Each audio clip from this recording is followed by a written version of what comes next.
देख पप्पू, आज हम वहां आ गए जहां से कभी सोचा न था। काश काश तू बोल पाता दोस्त। तू बोलता तो मेरा बोझ हल्का हो जाता। तू भी मुझे अपना दुख दर्द बता पाता कि उस घर में तुझे कैसा लगता था। मौसम देख, लगता है कुदरत भी हमारे नसीब पर रोने वाली है। झोपड़ी टूटी है और पेट खाली। आज माफ कर दे भाई, आज खिलाने को एक दाना भी नहीं है। बस आज की रात भूखे ही सो जा, आंखें बंद कर ले।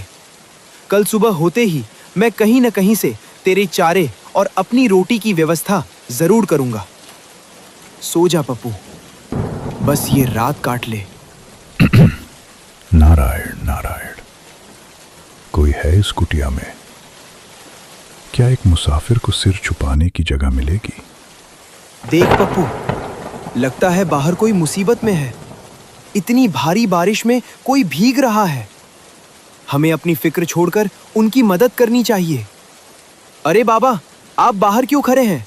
चले आइए अंदर, ये आपका ही घर है। झोपड़ी टूटी है पर आपका स्वागत है। बहुत बहुत धन्यवाद बच्चा। अगर आज ये छत न मिलती तो ये बूढ़ा शरीर इस बारिश को न झेल पाता। खुश रहो। प्रणाम बाबा, आप थक गए होंगे। यहाँ सूखी घास पर लेट जाइए, आराम कीजिए। बच्चा, आराम तो तब मिले जब पेट की आग शांत हो। बड़ी भूख लगी है, क्या कुछ खाने को मिलेगा? बाबा, मैं क्या बताऊं, मेरी किस्मत ही ऐसी है कि आज मेरे पास आपको देने के लिए एक दाना भी नहीं है। मैं खुद आज यहाँ खाली हाथ आया हूँ। कोई बात नहीं बेटा। नहीं बाबा, आप निराश मत होइए। आप बस थोड़ी देर इंतजार कीजिए। पास ही एक बगीचा है, मैं अभी बारिश में जाकर आपके लिए कुछ ताजे फल तोड़कर लाता हूँ। अतिथि को भूखा सुलाना पाप है। ठीक है बेटा, ईश्वर तुम्हारा भला करे।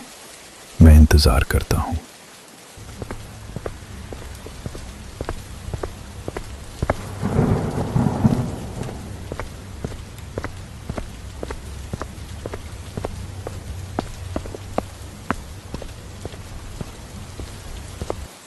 बाबा, ये लीजिए फल। बारिश बहुत तेज थी, बस यही मिल पाए। आप इन्हें ग्रहण कीजिए। बहुत बहुत खुश रहो बेटा। पर एक बात बताओ, तुम खुद इतने निढाल क्यों लग रहे हो? क्या तुमने खाना नहीं खाया? और इस घर की हालत देखकर लगता है जैसे यहाँ महीनों से चूल्हा नहीं जला, एक दाना अनाज तक नहीं है। ऐसा क्यों? क्या बताऊं बाबा, मेरी तकदीर ही कुछ ऐसी है। मेरे बड़े भाई जगदीश मुझे अपनी जान से ज्यादा प्यार करते थे। हम खुशी खुशी रहते थे, पर एक काली रात दुर्घटना में हमारे माता पिता चल बसे। बड़ी त्रासदी हुई बेटा। हाँ बाबा, उसके बाद भैया की शादी हो गई। भाभी के आने के बाद सब बदल गया। वो मुझसे और मेरे इस बेजुबान पप्पू से चिढ़ने लगी। उन्हें हम बोझ लगने लगे। तो क्या इसी वजह से तुम यहाँ इस हाल में हो? आज तो हद ही हो गई बाबा। भैया ने मुझे घर से निकाल दिया। उन्होंने कहा, बहुत हुआ, अब एक पल भी इस घर में तेरी जरूरत नहीं है। अपनी ये फटी हुई चादर उठा और दफा हो जा यहाँ से। भैया, ये आप क्या कह रहे हैं? ये घर, ये तो पिताजी की निशानी है। मैं कहाँ जाऊंगा इस रात में? पिताजी की निशानी? वाह रे लाडले, पिताजी तो वसीयत में तेरे लिए ये गधा छोड़ गए हैं ना। बस इसी को लेकर अपनी दुनिया बसा ले। वैसे भी खुद के खाने का ठिकाना नहीं है, ऊपर से इस मनहूस जानवर का बोझ हम क्यों उठाएं? भाभी, गधा तो बेजुबान है। ये भी तो परिवार का हिस्सा है। और मैं तो दिन भर खेतों में खटता हूँ। क्या मुझे 2 रोटी और एक छत का भी हक नहीं? हक की बात मत कर भोला, हक बराबर वालों में होता है। तू तो गले की फांस बन गया है। जा, वो खेत वाली पुरानी झोपड़ी खाली पड़ी है, वहीं जाकर अपनी गृहस्थी जमा। यहाँ तेरे लिए कोई जगह नहीं है। और सुन, इस साले गधे को भी साथ ले जा, वरना मैं इसे कसाई को बेच दूंगा।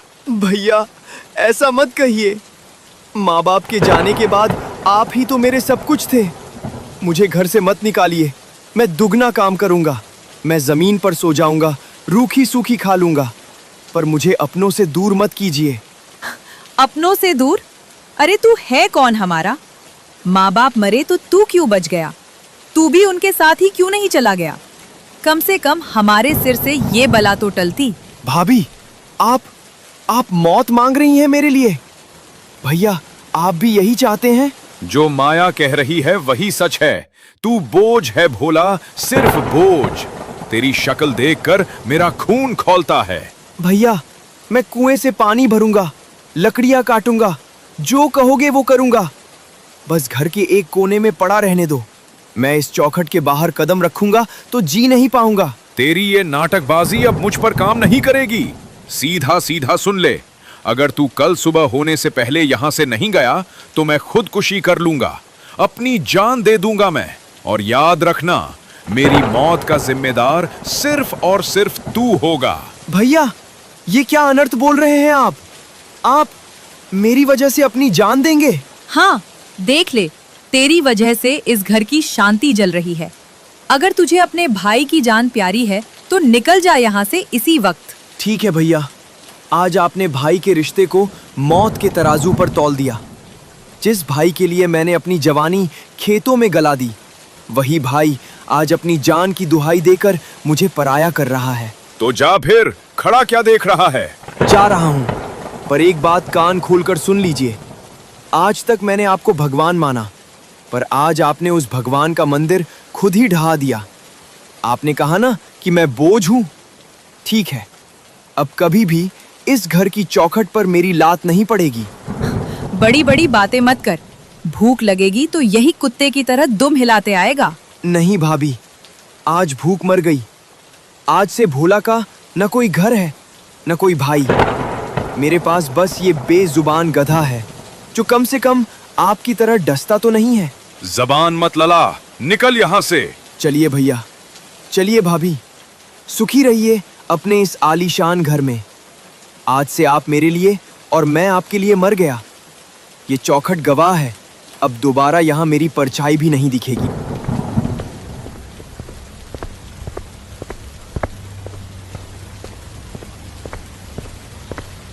बस इसीलिए बाबा, आज न घर है न अन्न का दाना।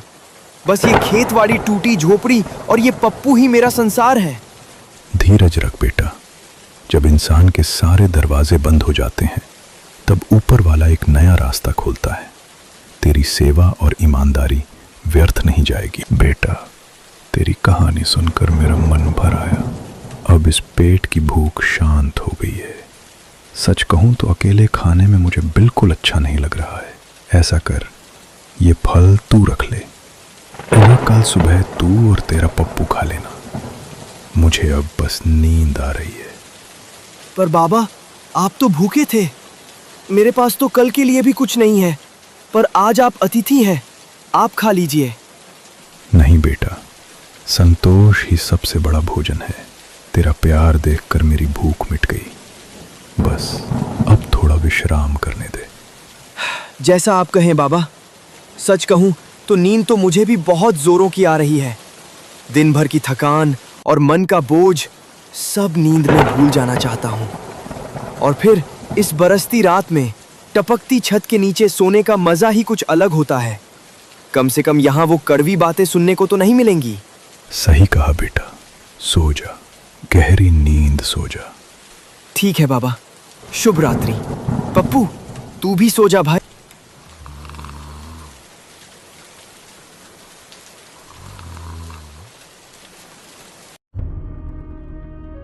अरे, साधु बाबा कहाँ गए? पप्पू, उठ देख, बाबा तो बिना बताए ही चले गए। रात को तो यहीं सो रहे थे। हाँ मालिक, देखो ना, कम से कम बताकर तो जाना चाहिए था। ऐसे चुपचाप जाना ठीक नहीं लगता। ए, कौन बोला? पप्पू, क्या ये तू था? नहीं नहीं, मैं शायद अब भी सपना देख रहा हूं। पप्पू, तूने बोला? फिर से बोल तो। हाँ मालिक, मैंने बोला। अरे, ये चमत्कार कैसे हुआ? मालिक, मुझे खुद विश्वास नहीं हो रहा कि मैं बोल सकता हूँ। ओह मेरे पप्पू, ये तो ईश्वर का चमत्कार है। साधु बाबा कोई साधारण इंसान नहीं थे, ये उन्हीं का आशीर्वाद है। अब मैं अकेला नहीं हूँ। अब हम दोनों बातें कर सकते हैं, दुख सुख बांट सकते हैं। सही कह रहे हैं मालिक। अब हमें किसी के आगे हाथ फैलाने की जरूरत नहीं। आप जहाँ भी मजदूरी करेंगे, मैं वहाँ आपके साथ बात करूंगा, काम में हाथ बटाऊंगा और हम दोनों मिलकर अपनी मेहनत से नया घर बनाएंगे। हाँ पप्पू, अब हम किसी के यहाँ भी मजदूरी कर सकते हैं। दुनिया देखेगी कि एक इंसान और उसका वफादार साथी क्या कर सकते हैं। चल, आज से हमारी नई जिंदगी शुरू होती है। अब हम किसी के यहाँ भी मजदूरी कर सकते हैं। दुनिया देखेगी कि एक इंसान और उसका वफादार साथी क्या कर सकते हैं। चल, आज से हमारी नई जिंदगी शुरू होती है।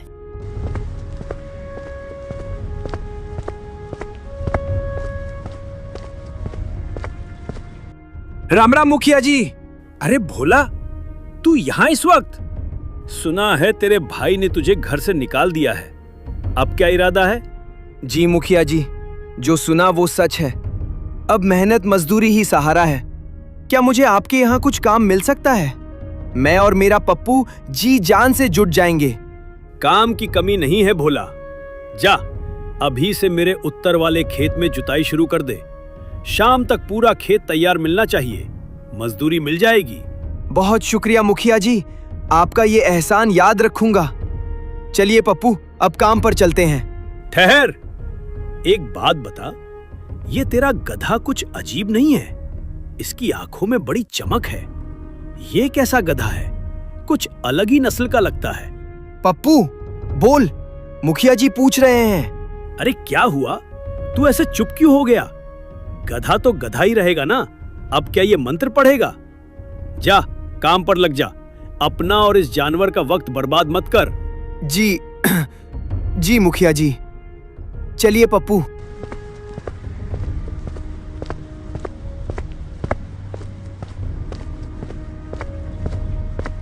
अरे पप्पू, अब तो बता दे भाई, वहां मुखिया जी के सामने तूने मुंह क्यों नहीं खोला? मैं तो इशारे कर करके थक गया था। मुझे लगा कहीं साधु बाबा का वरदान खत्म तो नहीं हो गया। अरे मालिक, आप नाम के ही भोला नहीं हैं, सच में बहुत भोले हैं। जरा सोचिए, अगर मैं उस लालची मुखिया के सामने बोल पड़ता तो क्या होता? क्या होता? वो खुश हो जाता और हमें शाबाशी देता।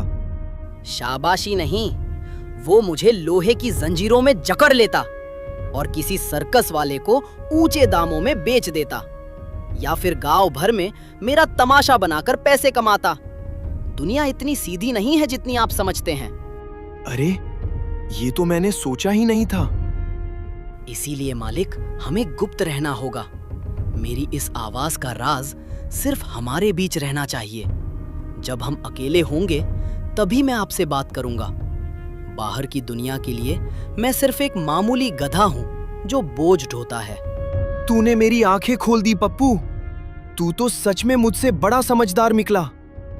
तू ठीक कह रहा है, ये राज राज ही रहना चाहिए। अब बातें छोड़िए और काम शुरू कीजिए। मुखिया ने बहुत काम दिया है। हाँ भाई, ठीक है। चलो जल्दी जल्दी ये काम खत्म करते हैं और सूरज ढलने से पहले अपनी झोपड़ी चलते हैं। आज मेहनत की रोटी खाएंगे और चैन की नींद सोएंगे। बचाओ, कोई है? बचाओ मुझे, कोई मदद करो। पप्पू रुक, सुना तूने? कोई मदद के लिए पुकार रहा है। हाँ मालिक, आवाज तो साफ सुनाई दी। किसी मुसीबत की आवाज लग रही है। पर इस दोपहर में यहाँ खेत के इस सुनसान कोने में कौन होगा? आवाज तो यहीं कहीं से आ रही है। मालिक, अब देर मत कीजिए। आवाज बहुत कमजोर होती जा रही है।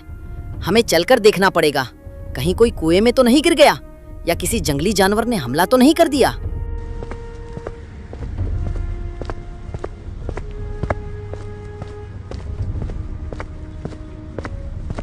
कौन है? कहाँ हो आप? हम यहाँ मदद के लिए आए हैं, सामने आइए। मालिक, मैं यहाँ नहीं बोल सकता। आप आवाज लगाते रहिए, मैं सूंघने की कोशिश करता हूँ। अरे भाई, कोई है यहाँ? कहाँ छिपे हो? अगर सुन रहे हो तो जवाब दो। अजीब बात है पप्पू, अभी तो साफ आवाज आई थी। यहाँ तो परिंदा भी नहीं दिख रहा। क्या मेरा वहम था? नहीं मालिक, वह मेरा और आपका एक साथ नहीं हो सकता। आवाज तो पक्की थी, पर अजीब बात है कि यहाँ कोई दिख क्यों नहीं रहा। कहीं ये कोई माया तो नहीं?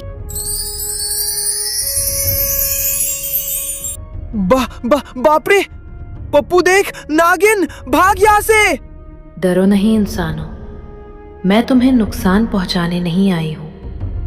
मैं तो स्वयं संकट में हूं। क्या तुम मेरी मदद कर सकते हो? मालिक, ये तो बोल रही है। क्या आज सबको बोलने का दौरा पड़ा है? कैसी मदद? हम तो मामूली मजदूर हैं। हम एक नागिन की क्या मदद कर सकते हैं? मेरे पति नागेश्वर को दुष्ट कालकेतु राक्षस ने कैद कर लिया है। मुझे श्राप मिला है कि मैं उस कालगिरी पर्वत की सीमा में कदम नहीं रख सकती। अगर कोई सच्चा इंसान वहां जाकर उन्हें छुड़ा लाए, तभी उनकी जान बच पाएगी। क्या तुम मेरे पति को बचाओगे? देवी, मुझे माफ कर दो। मैं सीधा साधा इंसान हूँ। राक्षस, पर्वत, ये सब मेरे बस की बात नहीं। मुझे अपनी जान प्यारी है। और मेरा भी यही जवाब है। मैं गधा हूँ, कोई योद्धा नहीं। राक्षस हमें कच्चा चबा जाएगा। आप किसी और को ढूंढ लीजिए, हम आपकी मदद नहीं कर सकते। अब आप जाइए यहाँ से। मत ठुकराओ मुझे। तुम दोनों का दिल साफ है, इसलिए मैं तुम्हारे पास आई हूं। मैं कल तक इसी जगह तुम्हारा इंतजार करूंगी। मुझे विश्वास है कि तुम आओगे। देवी, मैंने कह दिया ना, हम कल भी नहीं आएंगे। हमारे पीछे मत पड़ो। और हाँ, एक सलाह सुन लो। यहाँ इस तरह अकेले मत रुकना। इस इलाके में चोर लुटेरे घूमते रहते हैं। अगर उन्होंने तुम्हें देख लिया तो तुम्हें पकड़कर बेच देंगे या लूट लेंगे। अपनी जान बचाओ और यहाँ से जाओ। जा रहा हूँ घर, तुम भी जाओ यहाँ से। डरो नहीं, हिम्मत रखो, सब अच्छा होगा। Bye bye.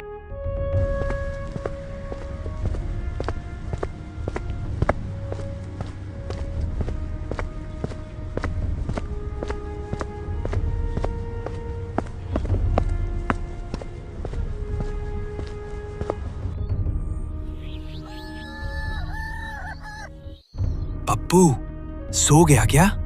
कहा मालिक, आंखों के सामने वही नागिन और कालगिरी पर्वत घूम रहा है।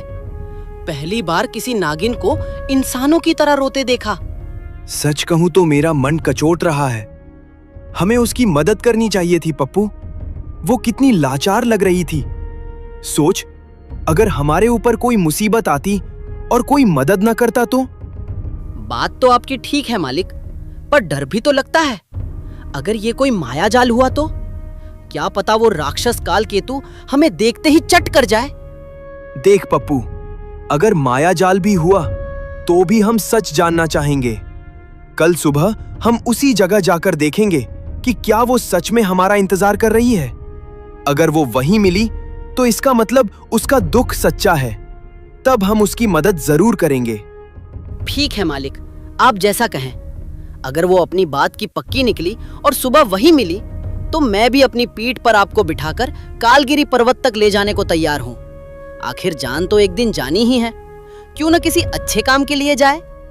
शाबाश मेरे दोस्त, तूने मेरा दिल जीत लिया। चल अब थोड़ा सो जाते हैं, वरना कल थकान की वजह से चल भी नहीं पाएंगे। हाँ मालिक, सो जाइए। कल सुबह का सूरज हमारे लिए एक नया और खतरनाक रास्ता लेकर आने वाला है। शुभ रात्रि।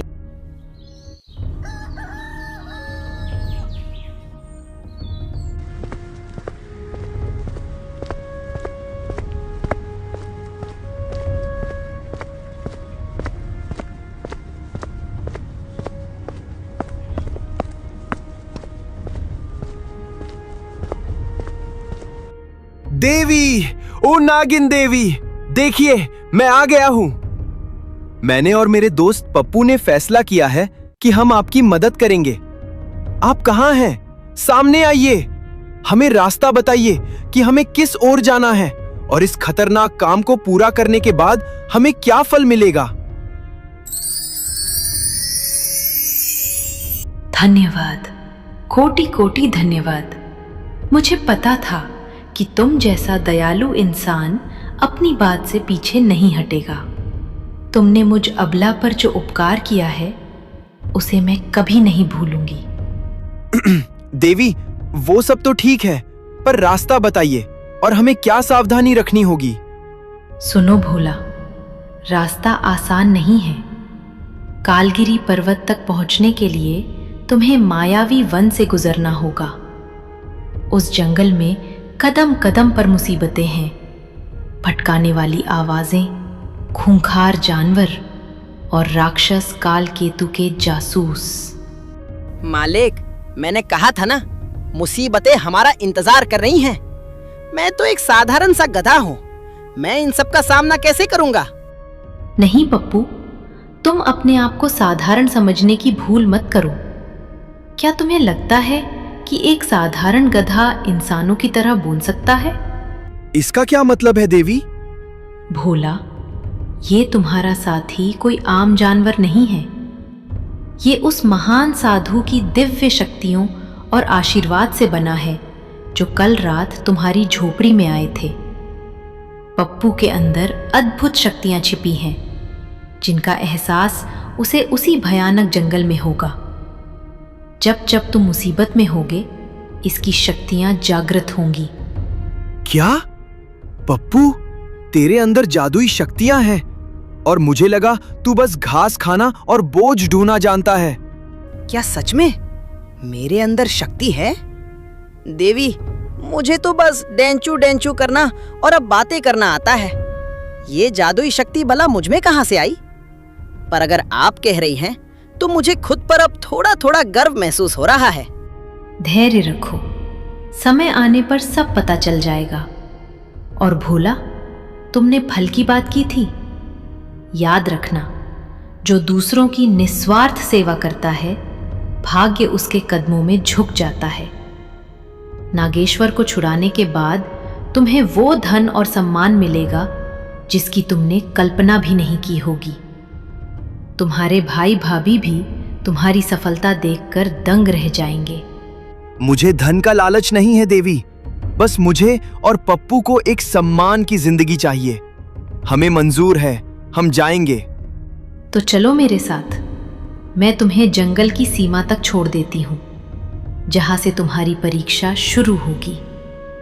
अपनी हिम्मत बनाए रखना और एक दूसरे का साथ कभी मत छोड़ना।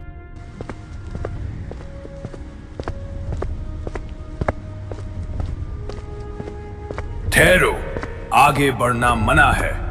यहां से आगे सिर्फ मौत का सौदा होता है। अगर अपनी जान प्यारी है तो अभी लौट जाओ इंसानों। पप्पू, ये कौन बोला? क्या पेड़ों के भी मुंह होते हैं? कौन हो तुम? सामने आओ। मेरे मार्ग में बाधा बनने का दुस्साहस मत करो। मैं इस वन का रक्षक हूं वृक्षराज। आगे कालकेतु का साम्राज्य है। वहां जाने का अर्थ है अपनी चिता खुद सजाना। क्यों अपनी बलि चढ़ाने आए हो? वृक्षराज, मैं विवश हूं। मेरे पति नागेश्वर को कालकेतु ने बंदी बना लिया है। मैं श्रापित हूं, इसलिए इस पर्वत की सीमा पार नहीं कर सकती। पर ये दोनों वीर मेरी सहायता के लिए आए हैं। ये एक साधारण मजदूर और एक मामूली गधा। नागिन, तुम पागल हो गई हो। ये उस राक्षस के सामने एक तिनके के समान भी नहीं है। अभी वक्त है, इन्हें वापस ले जाओ।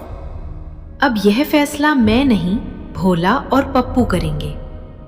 क्या तुम अपनी जान जोखिम में डालकर आगे बढ़ना चाहते हो या वापस अपने गांव लौटना चाहते हो? वृक्षराज जी, हम डरे हुए जरूर हैं, लेकिन बुज़दिल नहीं। हमने एक बार वचन दे दिया तो दे दिया। अब अगर हम यहां से लौटेंगे तो नागेश्वर जी को साथ लेकर लौटेंगे, वरना हमारी लाशें ही वापस जाएंगी। हाँ, और वैसे भी गांव में भैया भाभी की गालियां सुनने से अच्छा है कि यहाँ वीरता की मौत मरे। हम तैयार हैं। तुम्हारे साहस को देखकर मैं प्रभावित हूं, लेकिन यहाँ का एक प्राचीन नियम है। जो भी इस सीमा को पार करना चाहता है, उसे मेरे सवालों के जवाब देने होंगे। अगर जवाब सही हुए तो रास्ता मिलेगा, और अगर गलत तो तुम यहीं पत्थर बन जाओगे। क्या मंजूर है? हमें मंजूर है। ठीक है। पहला सवाल भोला से।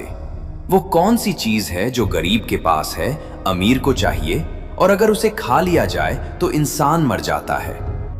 अमीर को चाहिए, गरीब के पास है। हाँ, वृक्षराज, इसका जवाब है कुछ नहीं। गरीब के पास कुछ नहीं है, अमीर को कुछ नहीं चाहिए, और अगर इंसान कुछ नहीं खाएगा तो मर जाएगा। सटीक जवाब। अब नागिन, तुम्हारे लिए वो क्या है जिसे तुम जितना ज्यादा बांटती हो वो उतना ही बढ़ता है? वृक्षराज, वह है ज्ञान और प्रेम। बहुत सुंदर। अब अंतिम और सबसे कठिन सवाल इस गधे के लिए। अगर इसने जवाब नहीं दिया तो तुम सब हार जाओगे। अचरम चरम च किमस्ति जगति, शून्यम च पूर्णम कथम भवेत। वृक्षराज, यह अन्याय है। इतना कठिन सवाल, भला एक जानवर इसका जवाब कैसे दे सकता है? आप जानबूझकर हमें रोकना चाहते हैं। हाँ वृक्षराज जी, ये तो सरासर नाइंसाफी है। ये तो बड़े बड़े पंडितों के बस का नहीं है। मेरा पप्पू तो बेचारा सीधा साधा जानवर है। अरे मालिक, आप क्यों परेशान हो रहे हैं? और नागिन देवी, आप भी शांत हो जाइए। वृक्षराज जी, ये सवाल कठिन? मुझे तो लगा था आप कुछ मुश्किल पूछेंगे। ये तो बहुत ही कमजोर और मामूली सवाल था। वृक्षराज जी, आपके सवाल का सीधा सा उत्तर है परिवर्तन। जो जन्म लेता है उसे बदलना पड़ता है। जो स्थिर है वो मृत है, और जो शून्य है वही अनंत है। यही सृष्टि का सार है। अकल्पनीय। एक पशु के मुंह से ब्रह्म ज्ञान की बातें। पप्पू, तुम कोई साधारण गधा नहीं हो। तुम्हारी बुद्धि दिव्य है। मैं अपनी हार स्वीकार करता हूं और तुम्हें सम्मान के साथ आगे जाने का रास्ता देता हूं। ओह मेरे भाई, तू तो छुपा रुस्तम निकला। कहां से सीखा ये सब? वृक्षराज, आपका धन्यवाद। पप्पू, तुमने आज मेरा सिर गर्व से ऊंचा कर दिया। जाओ वीरों, आगे का रास्ता और भी कठिन है, पर तुम्हारी एकता तुम्हारी सबसे बड़ी शक्ति है। विजयी भव।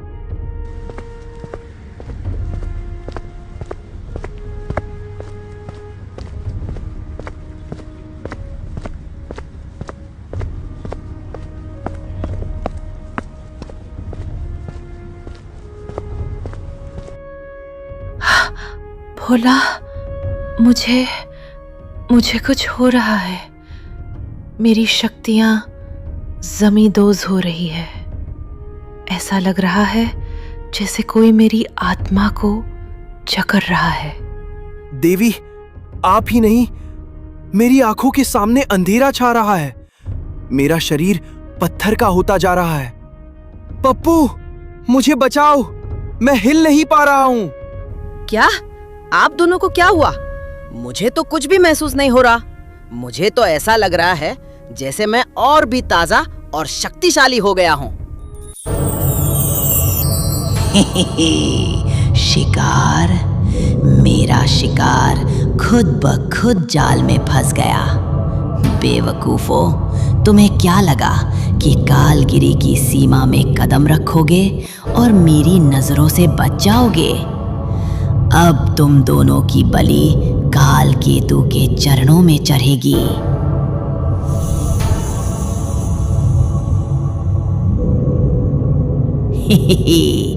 ये क्या? मेरा जादू इस बदसूरत जानवर पर काम क्यों नहीं किया? तू पिंजरे के अंदर क्यों नहीं है? बदसूरत किसे बोला बुढ़िया? और सुन, तेरा ये सस्ता जादू मुझ पर काम नहीं करेगा। मैं कोई आम गधा नहीं हूँ। मुझे अब अपनी शक्तियों पर पूरा विश्वास हो गया है। साधु बाबा की कृपा जिसके साथ हो, तेरा काला जादू उसका बाल भी बांका नहीं कर सकता। खामोश मामूली जानवर, तेरी इतनी हिम्मत कि तू महान मायावी डायन को ललकारे? अब तू मेरी काली शक्तियों का असली रूप देख। तुझे राख बना दूंगी। पप्पू, भाग जाओ, ये तुम्हें मार देगी। पप्पू, सावधान।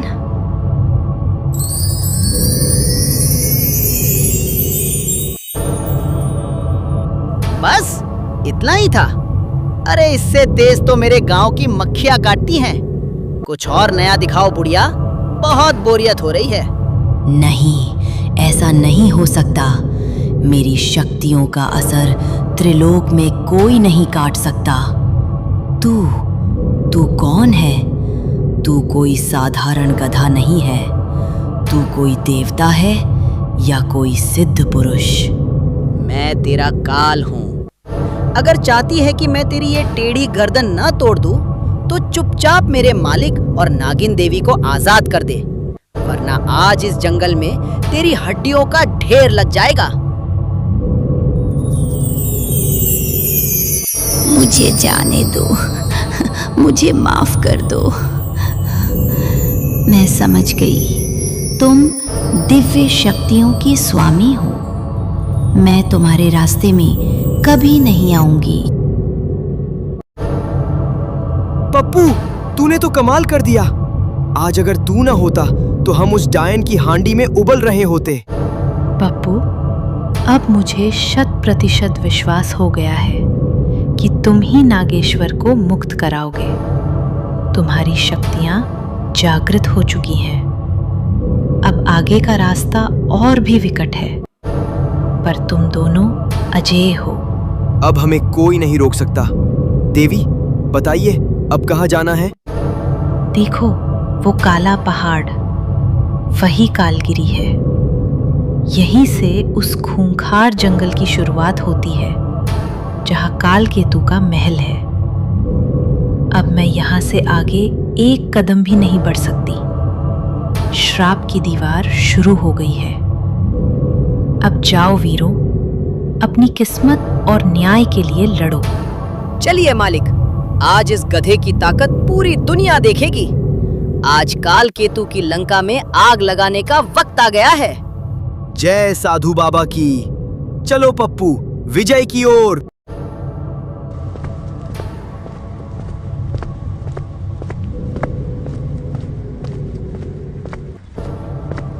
बचाओ, कोई है?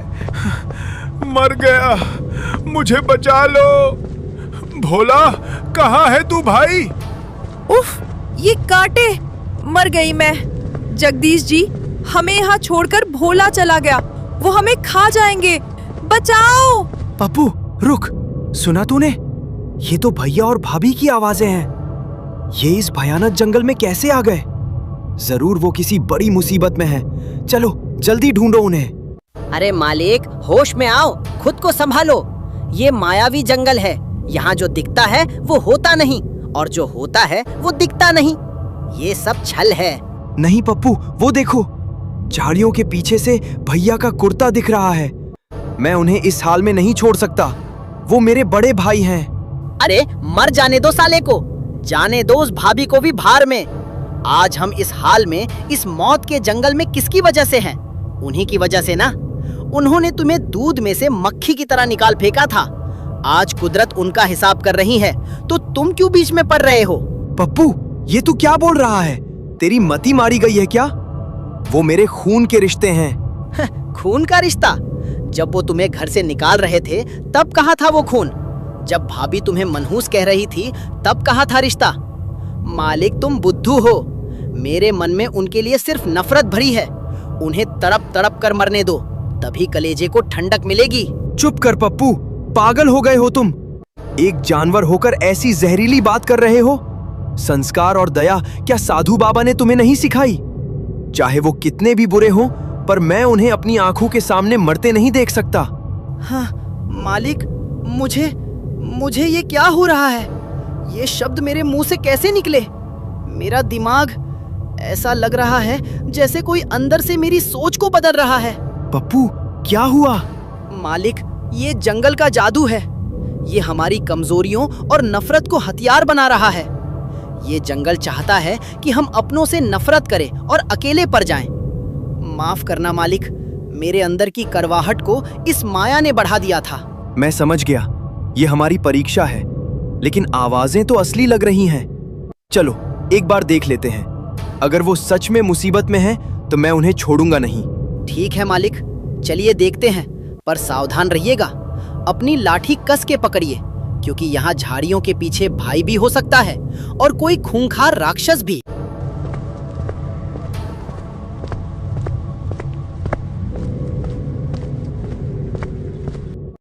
स्वागत है भोला, और उसके चतुर गधे का भी। क्यों, अपने भाई और उसकी उस जहरीली पत्नी को ढूंढ रहे हो क्या? तुम मेरे मन की बात कैसे जान गए? और मेरे भैया भाभी को छोड़ दो दुष्ट, मैंने तुम्हारा क्या बिगाड़ा है? मूर्ख, मैं कालकेतु हूं। इस ब्रह्मांड की हर नकारात्मक सोच मेरी शक्ति है। तेरे मन की पीड़ा, तेरे भाई का लालच और तेरी भाभी की नफरत, ये सब मेरे लिए खुली किताब है। मैं सब कुछ जान सकता हूं। अरे ओ सींग वाले दानव, अगर तू पढ़ सकता है तो मैं भी कोई कच्ची गोलियां नहीं खेला हूँ। मैंने भी तेरे गंदे मन की बात पढ़ ली है। कहो तो सबके सामने पोल खोल दो। एक मूर्ख जानवर, वो भी गधा। तू मेरे विचारों को पढ़ेगा? तेरी बिसात क्या है? बिसात की बात मत कर। देख, तेरे मन के सबसे गहरे कोने में वो काली गुफा छिपी है जहां तूने नागेश्वर को कैद किया है। और सुन, उस गुफा को शक्तिहीन करने वाला गुप्त मंत्र भी तेरे दिमाग में कौंध रहा है। ले, अब सुन अपनी हार की दस्तक। ओम ह्रीम क्लीम काल शक्ति विनाशिनी गुहा द्वारम उद्घाटय उद्घाटय। असंभव, ये नहीं हो सकता। ये मंत्र तो सिर्फ मुझे और मेरे गुरु को पता था। एक जानवर के पास ये शक्ति कैसे आई? क्यों कालकेतु, मजा आया? मेरे दोस्त ने तेरी जड़ें हिला दी। मंत्र जान लेने से कुछ नहीं होगा। नागेश्वर को तब छुड़ाओगे जब जिंदा वहां तक पहुंचोगे। देखता हूं मुझ में कितनी ताकत है और इस मटमैले गधे में कितनी। मालिक सावधान! पप्पू, ये सब क्या है? मैं इस गोले में क्यों हूं? मालिक, ये ब्रह्म कवच है। अब इस राक्षस की कोई भी बुरी शक्ति आपको छू नहीं पाएगी। आप बस वहीं खड़े होकर तमाशा देखिए। अपना ध्यान रखना भाई, ये बहुत मायावी है। चिंता मत कीजिए मालिक। रुकिए, आज इसे इसकी नानी नहीं, इसकी अम्मा याद दिलाता हूँ। ओ कालकेतु, शुरू करें? तू बचेगा नहीं। तामसिक माया प्रकट हो।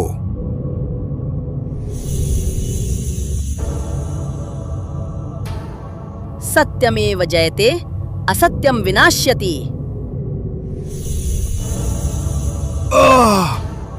असंभव, ये कैसी आग है? मुझे ये आग जला रही है। मेरी शक्तियां क्यों काम नहीं कर रही हैं? एक गधा मुझे कैसे हरा सकता है? ये तेरी हार नहीं, तेरे पापों का अंत है कालकेतु। तूने एक पत्नी से उसका पति छीना, एक भाई को बेघर किया। आज वो साधु बाबा की शक्ति तुझे राख बना देगी।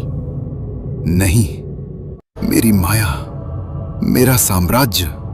मारो इसे पप्पू, खत्म कर दो इस अंधेरे को। सुनो मालिक, हमारे पास वक्त कम है। इससे पहले ये जंगल खत्म हो जाए, हमें यहाँ से जल्दी उस गुफा की तरफ चलना होगा।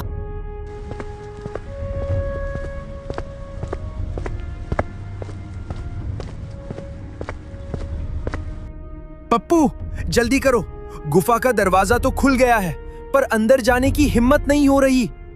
ऐसा लग रहा है जैसे ये गुफा हमें निगल जाएगी। रुकिए मालिक, जल्दबाजी मत कीजिए। ये गुफा कालकेतु के प्राणों और उसके अंतिम मंत्र से जुड़ी है। अगर हम बिना सोचे समझे अंदर घुसे तो ये दीवारें आपस में टकराकर हमें कुचल देंगी। मुझे उस गुप्त मंत्र का उल्टा जाप करना होगा ताकि इसकी शक्ति शून्य हो जाए। ओम ह्रीम क्लीम काल शक्ति विनाशिनी गुहा द्वारम उद्घाटय उद्घाटय। हो गया काम। चलिए मालिक।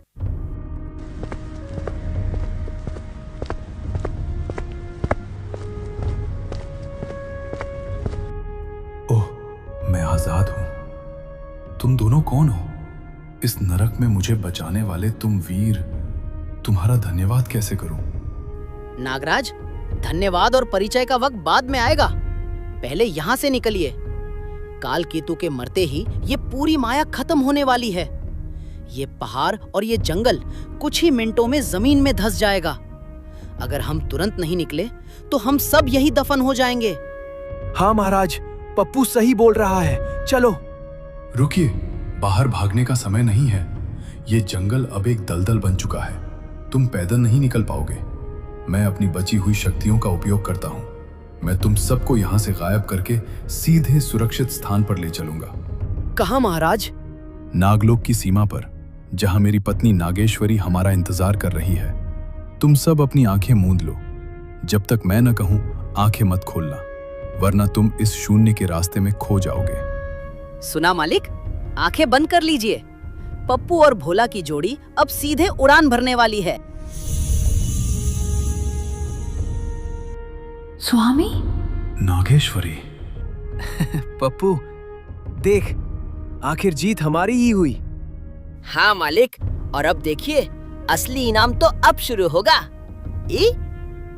स्वामी, ये वही वीर हैं जिन्होंने अपनी जान हथेली पर रखकर आपको काल केतु के चंगुल से छुड़ाया है। अगर भोला का साहस और पप्पू की बुद्धिमानी न होती तो मैं कभी आपको वापस न पा पाती। भोला, पप्पू, तुम दोनों ने जो उपकार मुझ पर और पूरे नागवंश पर किया है, उसका मोल चुकाना असंभव है। फिर भी मैं तुम्हें खाली हाथ नहीं जाने दे सकता। मांगो भोला, क्या चाहिए तुम्हें? अपार धन दौलत, सोने चांदी के महल या लंबी आयु? जो मांगोगे वही मिलेगा। महाराज, मुझे धन दौलत का मोह नहीं है। सोना चांदी तो आज है, कल चला जाएगा। अगर आप देना ही चाहते हैं तो बस मेरे भैया भाभी को वापस पहले जैसा कर दीजिए। इनकी बुद्धि पर जो लालच और ईर्ष्या का पर्दा पड़ा है, उसे हटा दीजिए, ताकि हम फिर से एक खुशहाल परिवार की तरह रह सकें। इतना बड़ा दिल, जिन्होंने तुम्हें घर से निकाला, तुम उन्हीं का भला मांग रहे हो। धन्य हो तुम भोला। तथास्तु। आज से तुम्हारे भैया भाभी के मन से सारा मैल साफ हो जाएगा और वे तुम्हें फिर से वही पुराना प्यार देंगे। और तुम पप्पू, तुमने तो अपनी शक्तियों से काल केतु को धूल चटा दी। तुम्हें क्या चाहिए? क्या तुम हमेशा के लिए इंसान बनना चाहते हो? नहीं महाराज, इंसान बनकर मैं क्या करूंगा? इंसानों से ज्यादा अकल तो आजकल हम जानवरों में है। मेरी मुराद अभी उधारी रहने दीजिए। जब कभी भविष्य में कोई बड़ी मुसीबत आएगी, तब मैं आपसे अपनी मन की मुराद मांग लूंगा। अभी तो बस आज्ञा दीजिए, हम वापस अपने गांव और अपने मालिक के घर जाना चाहते हैं। जैसी तुम्हारी इच्छा। तुम दोनों की जोड़ी युगों युगों तक याद रखी जाएगी। अलविदा दोस्तों, हम बहुत जल्द फिर मिलेंगे।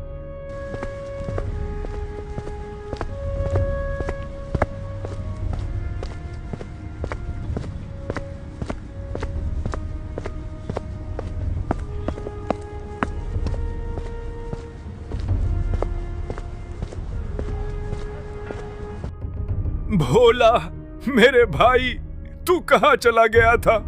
हमें माफ कर दे छोटे। लालच और बुरी सोच ने मेरी आंखों पर पट्टी बांध दी थी। मैं कैसा अभागा भाई हूँ जिसने तुझे घर से निकाला। हाँ भोला, मुझे भी माफ कर दो। अब ये घर तुम्हारा है और ये आंगन भी। हम अब कभी तुम्हें खुद से दूर नहीं होने देंगे। भैया भाभी, बस आपने ये बोल दिया, मेरी सारी थकान मिट गई। मुझे आपसे कोई शिकायत नहीं है। देखिए, हमारा पप्पू भी वापस आ गया है। हे भगवान, कैसा है तू पप्पू? तूने भी बहुत दुख सहे हमारी वजह से, पर तू बोलता क्यों नहीं? बस चुपचाप खड़ा हमें देख रहा है। मालिक, देखा, घर की रोटी और अपनों का प्यार, इससे बड़ी कोई जादुई शक्ति नहीं है। अब मैं फिर से एक साधारण गधा बन गया हूँ, पर आपकी यादों में मैं हमेशा आपका बोलने वाला दोस्त रहूंगा। दोस्तों, भाई का रिश्ता दुनिया में सबसे अनमोल होता है। अगर आपको मेरी और पप्पू की ये कहानी पसंद आई और अगर आप भी अपने बड़े भाई से दिल से प्यार करते हो, तो कमेंट बॉक्स में अभी लिखो बड़े भाई। और हाँ, हमें ये जानकर बहुत खुशी होगी कि आप हमारी ये वीडियो कहाँ से देख रहे हो। अपने शहर या गांव का नाम कमेंट करके जरूर बताओ। फिर मिलेंगे एक नई कहानी के साथ। तब तक के लिए राम राम।